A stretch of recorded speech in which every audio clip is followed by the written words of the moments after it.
Hi all, welcome to competitive cracker. ഞാൻ വരൂ. അപ്പൊ നമ്മൾ വരുന്ന സെറ്റ് എക്സാമിന്, അതായത് നമ്മുടെ ജൂലൈയിൽ നടക്കാൻ പോകുന്ന സെറ്റ് എക്സാമിന് ജനറൽ പേപ്പറിനകത്തെ റീസണിംഗ് പോലത്തെ ഏരിയാസിൽ നമ്മൾ എന്തൊക്കെ കൂടുതൽ ഫോക്കസ് ചെയ്യണമെന്നാണ് നമ്മൾ പറയാൻ പോകുന്നത്. ഇപ്പൊ വീഡിയോ സ്കിപ്പ് ചെയ്യാതെ മുഴുവൻ കാണുക. അപ്പോൾ റീസണിംഗ് എന്ന ടോപ്പിക് നമ്മൾ ഫസ്റ്റ് നോക്കുമ്പോൾ നമ്മൾ ഏറ്റവും കൂടുതൽ നമ്മൾ അറിഞ്ഞിരിക്കേണ്ട ബേസിക് ആയ കാര്യം, ഇപ്പൊ റീസണിംഗ് മാത്രമല്ല മാത്സ് റിലേറ്റഡ് എല്ലാ ടോപ്പിക്സ് നോക്കിയാൽ എന്താണ് ഏറ്റവും കൂടുതൽ നമ്മൾ അറിഞ്ഞിരിക്കേണ്ട ഒരു കാര്യമാണ് എന്ത്, ബോർഡ് മാസ് എന്ന് പറയുന്നത്. അപ്പോൾ ഈ ബോർഡ് മാസ് എന്ന് പറയുന്ന സാധനം എന്താണ്, അല്ലെങ്കിൽ എങ്ങനെയാണ് നമ്മൾ കുറച്ച് ഡിഫൈൻ ചെയ്യേണ്ടത് എന്ന് നമുക്ക് നോക്കാം. അപ്പൊ ശ്രദ്ധിക്കുക, ബോർഡ് മാസ് എന്ന് പറയുമ്പോൾ ഞാൻ ഒന്നൊരു വലുതാക്കി എഴുതാം. ഈ ബോർഡ് മാസ് എന്ന് പറയുമ്പോൾ ഫസ്റ്റ് ഈ ബി സൂചിപ്പിക്കുന്നത് എന്തിനാണെന്ന് നോക്കാം. ബി എന്ന് സൂചിപ്പിക്കുന്നത് എന്തിനാണ്, ബ്രാക്കറ്റ്. അല്ലെങ്കിൽ നമ്മൾ പൊതുവെ ബ്രാക്കറ്റിന് ഉള്ളിലുള്ള കാര്യങ്ങൾ ആദ്യം ചെയ്യുക എന്ന് പറയില്ലേ, അതാണ് ബി കൊണ്ട് ഉദ്ദേശിക്കുന്നത്. ഒ എന്ന് ഉദ്ദേശിക്കുന്നത് മെയിൻ ആയിട്ട് ഓഫ് അല്ലെങ്കിൽ ഓർഡർ, അതിനാണ് എന്ത് ഓ ഉദ്ദേശിക്കുന്നത്. അതായത് സംഭവം അത്രേ ഉള്ളൂ, ഈ പറഞ്ഞ അതേ ഓർഡറിൽ തന്നെ നമ്മൾ എല്ലാ ഓപ്പറേഷൻസ് അല്ലെങ്കിൽ എല്ലാ ക്രിയകളും ചെയ്യണമെന്നേ ഉള്ളൂ. ഇപ്പൊ ഡി സൂചിപ്പിക്കുന്നത് എന്തിനായിരിക്കും, ഡി സൂചിപ്പിക്കുന്നത് ഡിവിഷൻ അല്ലെങ്കിൽ ഹരണം. മലയാളത്തിൽ പറയുമ്പോൾ ഹരണം, ഹരണത്തെയാണ് എന്ത് ഡി സൂചിപ്പിക്കുന്നത്. എം സൂചിപ്പിക്കുന്നത് എന്തിനാണ്, മൾട്ടിപ്ലിക്കേഷൻ ആണ്. എം സൂചിപ്പിക്കുന്നത് മൾട്ടിപ്ലിക്കേഷൻ ആണ്. അതേപോലെ അപ്പോൾ ഏതിനായിരിക്കും, എ സൂചിപ്പിക്കുക അഡീഷനെ ആയിരിക്കും, ആൻഡ് എസ് സബ്ട്രാക്ഷനെ ആയിരിക്കും സൂചിപ്പിക്കുന്നത്.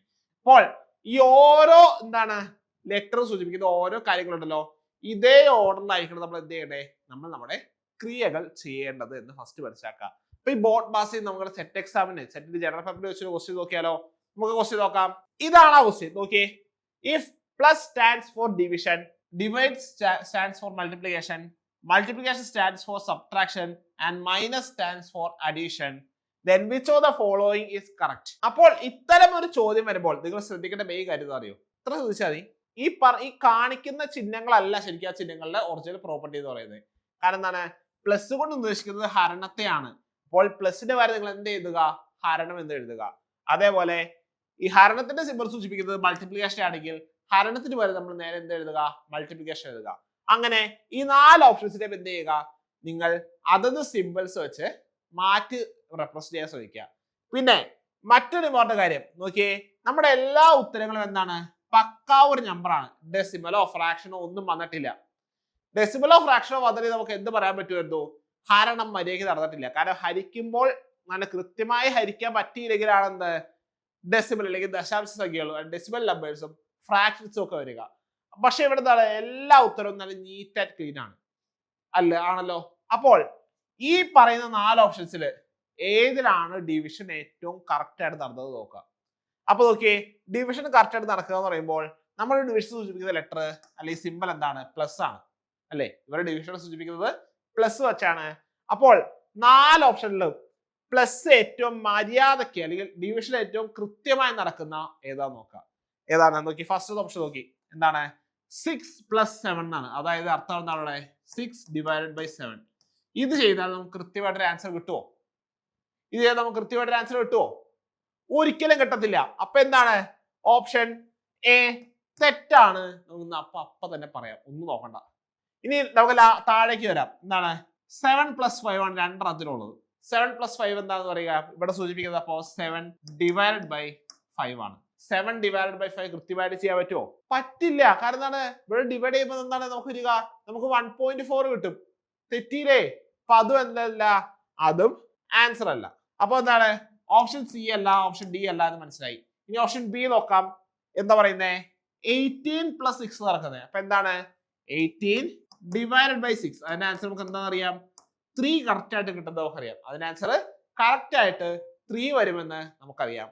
അപ്പൊ എന്താണ് 3 ÷ 7, സോറി 3 ഇതെന്തായി മാറും, × 7 - 5 + 2 എന്നായി അല്ലെ. അതിന്റെ ആൻസർ കറക്റ്റ് നമുക്ക് എന്ത് കിട്ടും, 18 കിട്ടും. So answer is option B. എന്താണ് 18 + 6 ÷ 7 × 5 - 2 = 18 എന്നാണ് വരിക ഇവിടെ കറക്റ്റ് ആയിട്ടുള്ള ആൻസർ വരിക. അപ്പോൾ ബോർഡ് മാസ് ചെയ്യുമ്പോൾ ഫസ്റ്റ് എന്ത് ചെയ്യുക, നിങ്ങൾ നിങ്ങളുടെ ഓപ്ഷൻസിനകത്ത് ഡിവിഷൻ കൃത്യമായി നടക്കുന്നുണ്ടോ നോക്കുക. ഇപ്പൊ ഡിവിഷൻ എത്രത്തോളം കൃത്യമായി നടക്കുന്നോ നമ്മുടെ ആൻസർ എത്രത്തോളം ശരിയാകാൻ ചാൻസ് കൂടുതലാണ്. മാത്രം ഇപ്പൊ ഒന്നിലധികം ഓപ്ഷൻസിന്റെ ഡിവിഷൻ നടക്കുന്നത് വെച്ചോ, ആ 2 ഓപ്ഷൻസ് എടുത്ത് നോക്കിയാൽ തന്നെ നമുക്ക് പിന്നെ ബാക്കി ഒരൊറ്റ ഓപ്ഷൻ മൈൻഡ് ചെയ്യേണ്ട. ഡിവിഷൻ എത്രത്തോളം കൃത്യമായി നടക്കുന്നോ ആൻസർ അത്രത്തോളം കൃത്യമായിരിക്കും. കേട്ടല്ലോ. അപ്പോൾ നമുക്ക് അടുത്തൊരു ടോപ്പിക്കിലേക്ക് നോക്കിയാലോ? ഇമ്പോർട്ടന്റ് ക്വസ്റ്റ്യൻസ് ചോദിക്കുന്ന മറ്റൊരു ടോപ്പിക്കിലേക്ക് നോക്കാം. അടുത്തൊരു ഇമ്പോർട്ടന്റ് ടോപ്പിക്കാണ് എന്ത്? ഫിൽ ഇൻ ദ ബ്ലാങ്ക്സ് എന്ന് പറയുന്നത്. ഫിൽ ഇൻ ദ ബ്ലാങ്ക്സ് കേൾക്കുമ്പോൾ നിങ്ങൾ എന്ത് വിചാരിക്കും? അയ്യേ, ഇതൊക്കെ ഒരു ടോപ്പിക്കാണോ?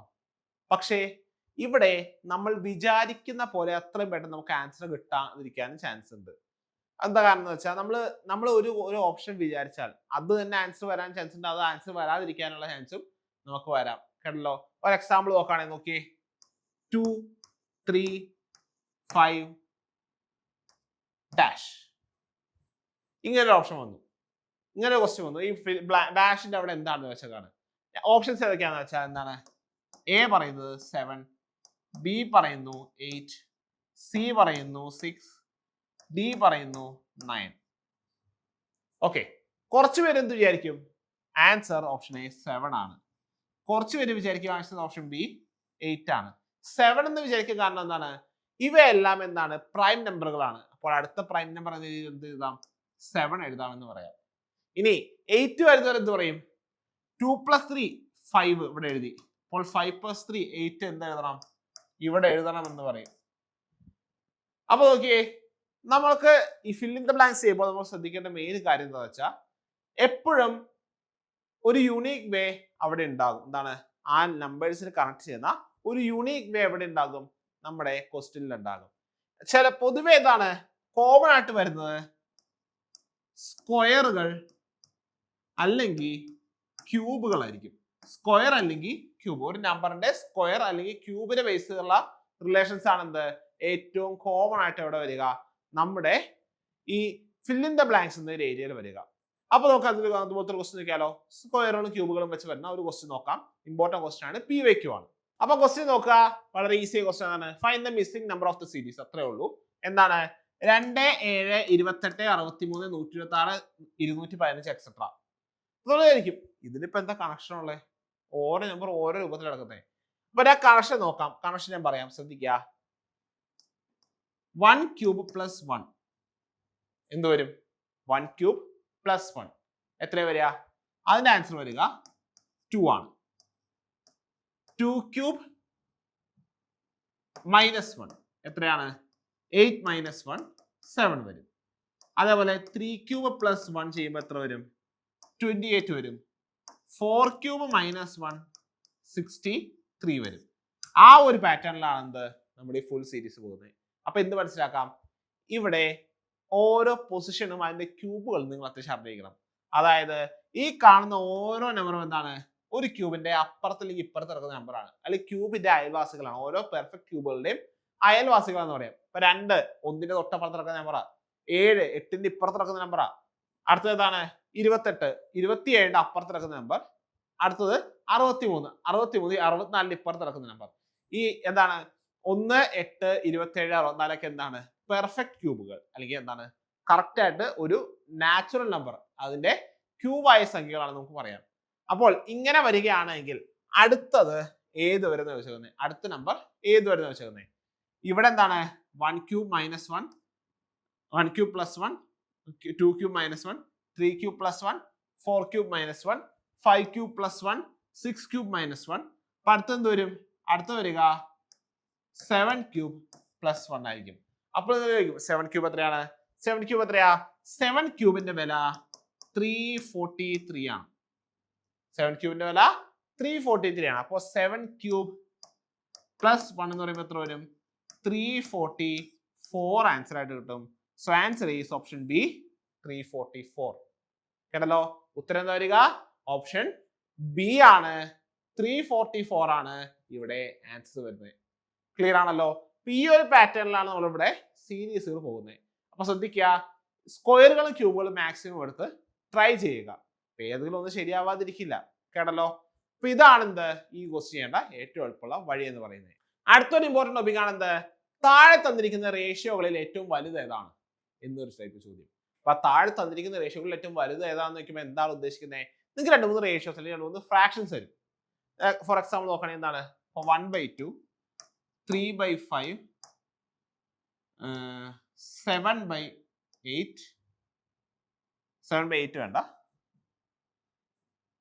7/15 8/13. ഈ പറയുന്ന ഈ 5 ഫ്രാക്ഷൻസിൽ ഏറ്റവും വലിയ ഫ്രാക്ഷൻ ഏതാണെന്ന് വെച്ചാൽ കാണാം. ഓക്കെ, ഫസ്റ്റ് നമ്മൾ എന്ത് ചെയ്യാണ്? ഫസ്റ്റ് നമ്മൾ 1/2നെയും 3/5 എടുക്കൂ. 1/2 3/5 എന്ത് ചെയ്യും? എന്നിട്ട് ഈ 5നെ ഇങ്ങോട്ട് മൾട്ടിപ്ലൈ ചെയ്യും, താഴെ കിടക്കുന്ന 2നെ അപ്പുറത്തേക്ക് മൾട്ടിപ്ലൈ ചെയ്യും. 5 into 1 എത്രയാണ്? 5 വരും. 2 into 3 എത്ര വരും? എന്ത് വരും? 6 വരും. അപ്പോൾ ഈ രണ്ട് നമ്പറുകളിൽ ഏറ്റവും വലിയ നമ്പർ ഏതാണെന്ന് നോക്കാം. ഈ രണ്ട് നമ്പറുകളിൽ ഏറ്റവും വലിയ നമ്പർ ഏതാണെന്ന് നോക്കാം.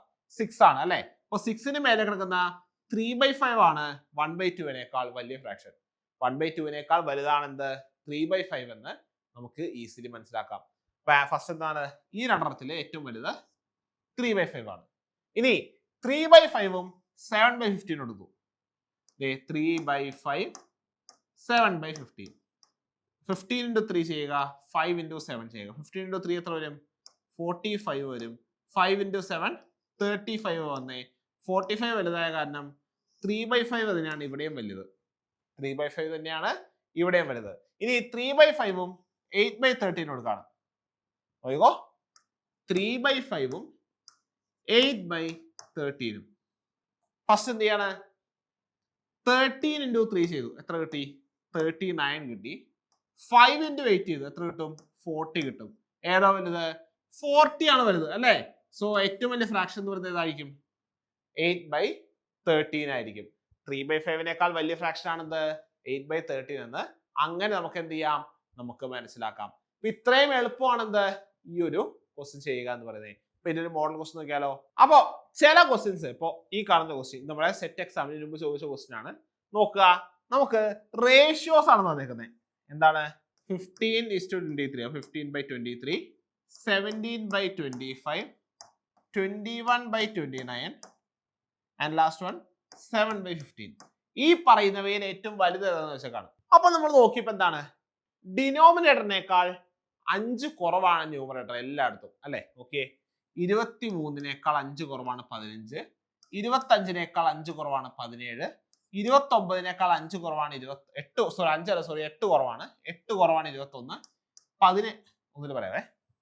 അപ്പൊ നമ്മൾ സൂക്ഷിച്ചു നോക്കിയേ, ഡിനോമിനേറ്ററിനേക്കാൾ 8 കുറവാണ് ന്യൂമറേറ്റർ. 23 - 8 15, 25 - 8 17, 29 - 8 21, 15 - 8 7. അപ്പൊ നമുക്ക് എന്ത് മനസ്സിലാക്കാം? നമ്മൾ ഇത്ര എഴുതാതെ എന്താണ്? എല്ലാത്തിന്റെയും ന്യൂമറേറ്ററിൽ നിന്ന് 8 കുറയ്ക്കാം. എല്ലാത്തിന്റെയും എല്ലാത്തിന്റെയും ന്യൂമറേറ്ററിനെ ഡിനോമിനേറ്ററിൽ നിന്ന് കുറയ്ക്കാം. ഒന്നൊരു പറയാം, കട്ട് ചെയ്യാനേ. അപ്പൊ നമ്മൾ ഇത്രയും എഴുതാതെ ഈ ക്വസ്റ്റ്യൻ ആൻസർ പഠിക്കാൻ എല്ലാത്തിന്റെയും ഡിനോമിനേറ്ററിൽ നിന്ന് ന്യൂമറേറ്ററിനെ കുറയ്ക്കാം. എത്ര വരും? എന്നിട്ട് ബൈ ആ ഡിനോമിനേറ്ററിനെ എഴുതുക. അപ്പൊ എന്താണ്? 23 - 15/23. ഇവിടെ എന്താണ്? 25 - 17/25, 29 - 21/29, 15 - 7/15.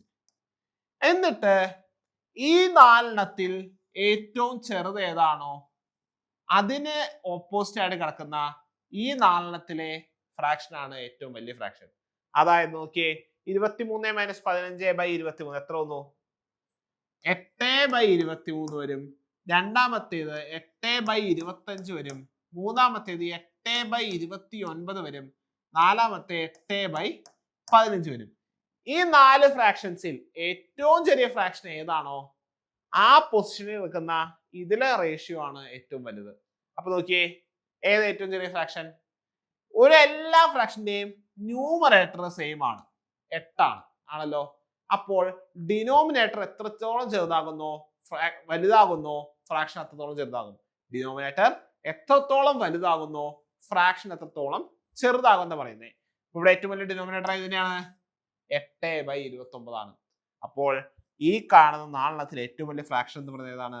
21/29 ആണെന്ന് പറയാം. 21:29 ആണെന്ന് പറയാം. ഇതെല്ലാം ഞാൻ നേരത്തെ പറഞ്ഞ മെത്തേഡ് യൂസ് ചെയ്യാമെങ്കിൽ അങ്ങനെ ചെയ്യാം, കുഴപ്പമൊന്നുമില്ല. എന്താണ്?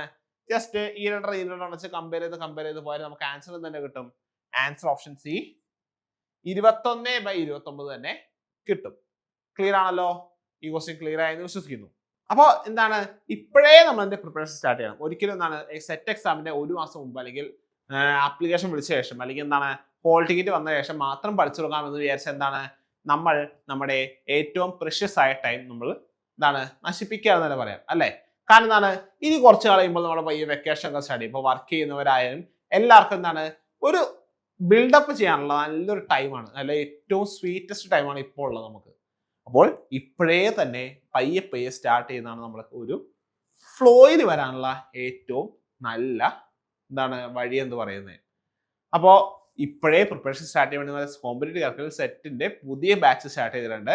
ഈ വരുന്ന ജൂലൈ എക്സാമിനെ ഫോക്കസ് ചെയ്തുള്ള സെറ്റിന്റെ ബാച്ചാണ് സ്റ്റാർട്ട് ചെയ്തിട്ടുള്ളത്.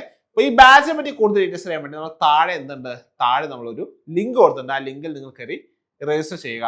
ഒപ്പം തന്നെ ഇങ്ങനത്തെ ഈ എക്സാമിനായിട്ട് കൂടുതൽ ഡീറ്റെയിൽസ് അറിയാൻ വേണ്ടി അഡ്മിഷൻ എടുക്കാൻ വേണ്ടിയുള്ള ഒരു നമ്പറും ഉണ്ട്. ഫോൺ നമ്പർ ഞാൻ പറയാം, എന്താണ് 9746455514 9746455514. ഈ നമ്പറിൽ കോൺടാക്ട് ചെയ്താലും എന്താണ് നിങ്ങൾക്ക് ഈ കോഴ്സിനെ പറ്റിയുള്ള കൂടുതൽ ഡീറ്റെയിൽസ് അറിയാൻ സാധിക്കും. ഒട്ടും വൈകണ്ട, ഇപ്പോഴേ തന്നെ ചോദിച്ചാൽ എന്താണ് അത്രത്തോളം നമുക്ക് ഈസി ആയിട്ട് പഠിച്ചു തീർക്കാൻ പറ്റും. ഒപ്പം തന്നെ സെറ്റിനെ പറ്റി കൂടുതൽ ഡീറ്റെയിൽസ് അറിയാൻ വേണ്ടി നമ്മൾ താഴെ തന്നെ സെറ്റ് മാത്സിന്റെ ഒരു ഫ്രീ ഗ്രൂപ്പിന്റെ ലിങ്കും കൊടുത്തിട്ടുണ്ട്. അതിലും നിങ്ങൾ ജോയിൻ ചെയ്യുക. അപ്പോൾ വരുന്ന സെറ്റ് എക്സാം ഏറ്റവും അടിപൊളിയായിട്ട് നമുക്ക് ഈസി ആയിട്ട് ക്രാക്ക് ചെയ്യാൻ എല്ലാവർക്കും ഒന്നിച്ച് പ്രയത്നിക്കാം. അപ്പോൾ ഇതേപോലത്തെ കൂടുതൽ കണ്ടന്റ് വീഡിയോസ് നമ്മുടെ ചാനൽ സബ്സ്ക്രൈബ് ചെയ്യുക. വീഡിയോ മാക്സിമം ആൾക്കാർക്ക് ഷെയർ ചെയ്ത് കൊടുക്കുക. അടുത്ത വീഡിയോ കാണുന്നവരെയും താങ്ക് യു.